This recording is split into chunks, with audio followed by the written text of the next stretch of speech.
Ở tập trước, nhóm Tần Thiên gặp Móng Hổ và A Nhã biết được vào thành bang phải nộp phí như cacao, ngô, vỏ ốc, vân vân.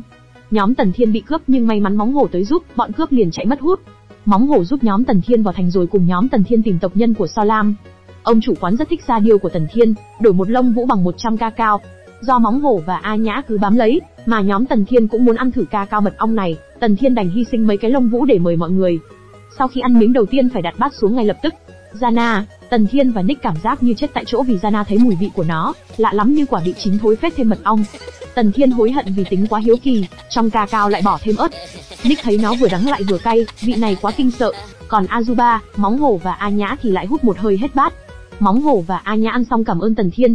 Tần Thiên chỉ cười trừ. Vì nên cảm ơn Sa Điêu lúc này đã bị nhổ mấy cái lông vũ, nó nhấc cánh bên phải chỗ bị nhổ lông vũ, mặt buồn rười rượi. Sau khi ăn xong, mọi người phải di chuyển sang khu canh tác, vì buổi tối khu dân cư không cho phép người ngoài ở lại. Ở khu canh tác, có rất nhiều người nhóm lửa cắm lều nói chuyện với nhau.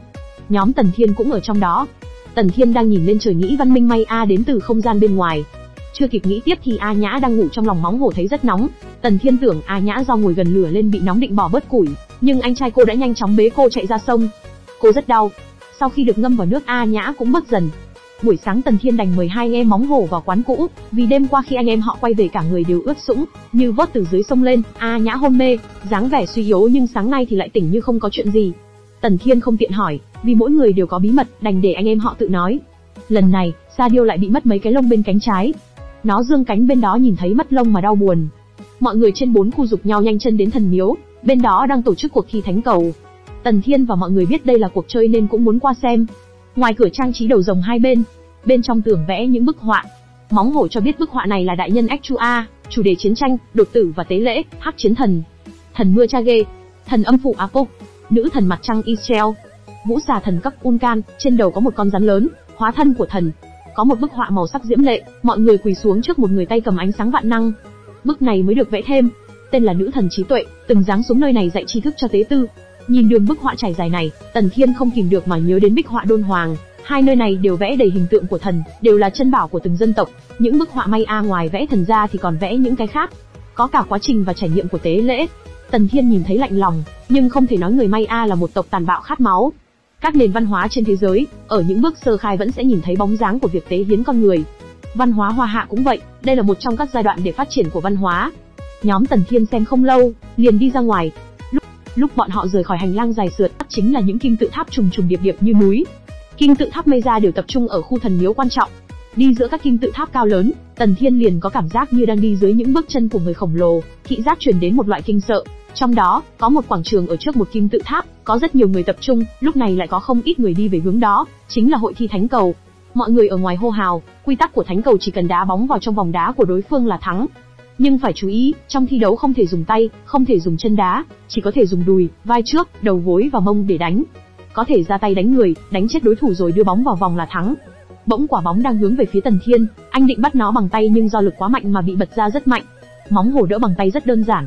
Tần Thiên cầm thử trái bóng, anh phải đỡ bằng hai tay, cân nặng ít nhất cũng phải 3 cân. Trong lòng Tần Thiên nghĩ gặp quỷ rồi, quả bóng nặng thế này bọn họ chơi thế nào vậy? Với tốc độ đó mà đập vào người chỉ khác nào bị đánh một quyền, nhưng càng ngạc nhiên hơn là nó được làm từ cao su. Bỗng có người gọi anh đưa bóng để đấu tiếp. Sau cuộc thi, có người bị thương rất nhiều chỗ. Móng Hổ cho biết chỉ cuộc thi do tế tư tổ chức mới có tình hình như này. Có một người bên cạnh nói đây là cuộc thi thánh cầu. Móng Hổ ngạc nhiên, bình thường cuộc thi thánh cầu sẽ tổ chức sau khi biết năm nay tế tư đổi thời gian thi đấu thánh cầu lên trước đại điển tế tự, Móng Hổ bế A Nhã rất nhanh rồi chạy, chỉ kịp xin lỗi nhóm Tần Thiên. Cuộc thi chưa kết thúc, vì đây là cuộc thi thần thánh, tất cả mọi người đều sẽ đến xem nên nhóm anh không cần phải tìm ở 4 khu. Vì mọi người tập trung hết ở miếu này, nhóm anh bắt đầu hành động. Tần Thiên lệnh tất cả mọi người tản ra tìm nơi bán nô lệ, nửa giờ sau sẽ tập hợp lại. Jana và Azuba cùng nhóm. Jana thậm chí treo hẳn lên cao để tìm tộc nhân của So Lam. Tần Thiên và So Lam thậm chí đi đến gần miếu canh gác mà không thấy. Sau khi tìm kiếm, mọi người tập trung đều lắc đầu không thấy tung tích của bọn họ. Bỗng con vẹt bị nhốt trong lồng kêu cứu mạng, còn gọi cả tên So Lam. Tần Thiên biết chắc đây là manh mối duy nhất, liền mua con vẹt. Ông chủ của nó ra giá 300 hạt cacao hoặc 100 vỏ ốc. Hắn ta có ý lấy con kim điêu và hắc lang để đổi vẹt. Tần Thiên không lỡ, hỏi hắn có thể bớt được không, nhưng hắn không muốn, định quay người rời đi. Tần Thiên đành đổi cho hắn mấy sợi lông vũ cùng hết cacao của Móng Hổ. Con vẹt lúc này vui sướng kêu, được cứu rồi, được cứu rồi. Nó còn đậu trên tay So Lam gọi So Lam. Tộc nhân La Gia đều ngạc nhiên, ta tưởng hóa thân của linh hồn nhập thể mới có thể nói chuyện. Nick thấy nó quá thần kỳ. Nó còn nói xin chào. So Lam cho biết nó là tiểu hoàng do Hắc Vũ nuôi dạy. Sau khi hỏi nó về nhóm Hắc Vũ giờ đang ở đâu, nó liền bay đi và nói, đi theo tôi. Tần Thiên lệnh Sa-diêu để ý nó, còn những người khác mau đi theo. Chạy một lúc, nó dẫn mọi người vào thần miếu. Thần miếu này quá lớn. Trên tay Tần Thiên bỗng chiếc nhẫn phát sáng, chỉ hướng đi thẳng tiếp là ở kim tự tháp phía trước. Ngoài cửa có người canh gác. Lính gác thấy ở ngoài có người đến liền chắn cửa hỏi nhóm anh là ai, nếu không được phép thì không được lại gần. Chúng còn chĩa thương đá vào Tần Thiên. Tần Thiên chỉ biết giơ hai tay, nhắc mọi người nên rời khỏi đây. Tần Thiên nhớ kim tự tháp này chính là nơi ở của quốc vương cùng tế tư sống. Trông chừng chặt chẽ, muốn trộm lén vào e rằng cũng khó khăn. Bỗng ông chủ tiệm quán ăn gọi mọi người, vì quen thuộc nên đứng lại nói chuyện với nhóm Tần Thiên. Ông ta cho biết, ông ta đến đưa cái hũ ca cao nóng này cho tế tư ở trong thần miếu. Ông ta còn khoe, ca cao nóng ở trong thành chỉ có ông ta làm là ngon nhất. Tần Thiên và Pokuma thôi thì cũng khen lấy lòng ông ta, nhưng trong lòng nghĩ ông ta nấu như nước rửa chén vậy mà có nhiều người thích uống, lại còn gọi là thơm nhất. Sau khi nói chuyện một hồi, có người vì không đợi được mà đuổi nhóm Tần Thiên nói nhanh lên. Nhóm ông chủ quán đi tiếp vào trong. So Lam vẫn nhìn vào trong, Tần Thiên giục So Lam nên đi thôi. Tần Thiên nhìn lại May A một lần nữa, dưới sự chiếu rọi của mặt trời, trên đỉnh là hình chữ thập, bóng của tường phía bắc kim tự tháp từ trên xuống dưới, từ một đường thẳng biến thành một đường lượn sóng, kéo dài đến cái đầu rắn của thân tháp. Hình dáng này giống như có một con rắn lớn đang chuyển động từ đỉnh tháp xuống mặt đất. Tần Thiên nghi ngờ đây là hình rắn phản chiếu, Nick và So Lam không lỡ rời đi.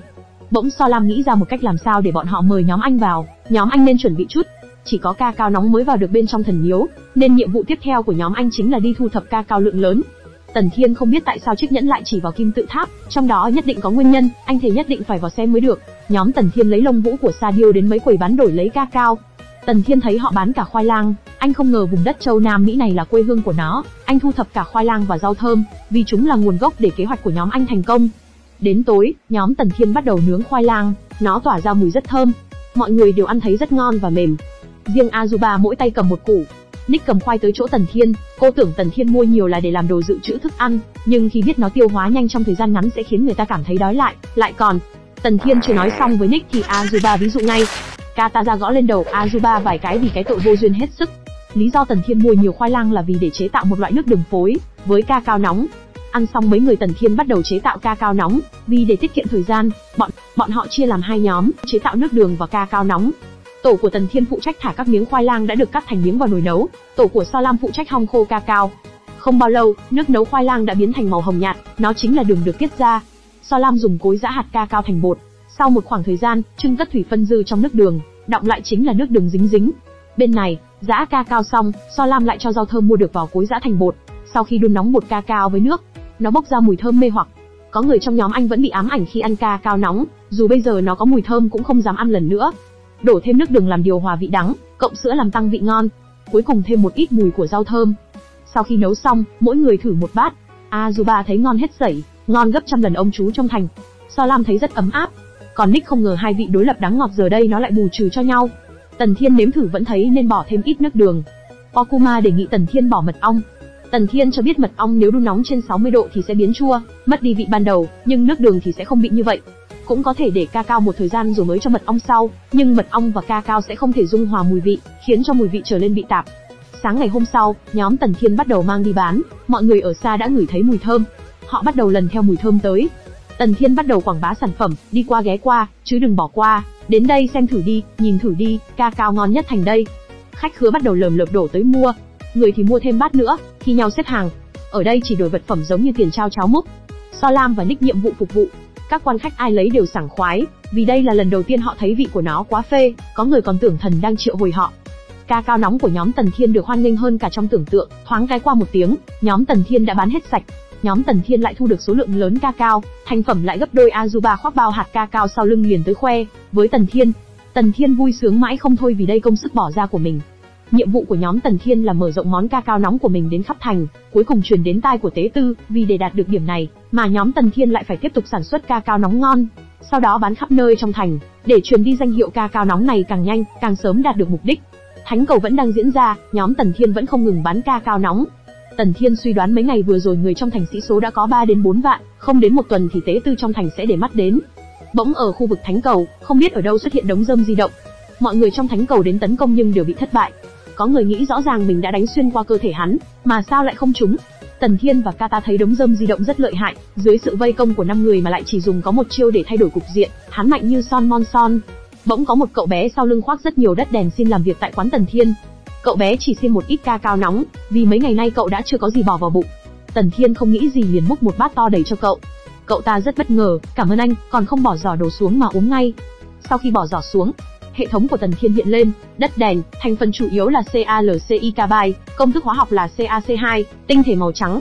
Sản phẩm công nghiệp là hình dáng của tảng đá màu đen, cắt là màu tím hoặc xám, gặp nước lập tức có phản ứng mạnh, trở thành acetylene, đồng thời phóng ra nhiệt lượng. Tần Thiên cầm thử một cục cho vào bát nước, nó sôi sùng sục, Tần Thiên khuyên mọi người lùi lại, trong tay anh đang cầm đốt châm vào, nó nổ tung cả nước và lửa bắn ra. Chiếc bát đựng cũng bị nứt vỡ. Tần Thiên hỏi cậu bé lấy từ đâu, cậu bé liền dẫn Tần Thiên tới chỗ cậu hay lấy. Trong thành có một khu rừng, cha cậu bé kể do chỗ này trước đây bị sét đánh xong rồi phát nổ, người trong miếu biến thành tro ngay chớp mắt, nên giờ không có ai qua lại. Họ cho rằng nơi này bị tà thần nguyền rủa. Đi một lúc trước mắt hai người là thần miếu bị bỏ hoang. Vì thần minh đã rời đi nên không coi là xâm phạm, cả hai đều tiến vào trong. Ở bên trong, Tần Thiên thấy có lỗ hổng lớn trên trần nhà. Cả bức tường đá bị chảy ra, cậu bé chỉ đống đá đèn cho anh. Hệ thống hiện lên, bụi gỗ, canxi oxit, đá vôi, đất đèn. Tập phim đến đây thôi. Hãy like, bình luận và đăng ký kênh ủng hộ admin nhé mọi người. Chúc mọi người ngủ ngon.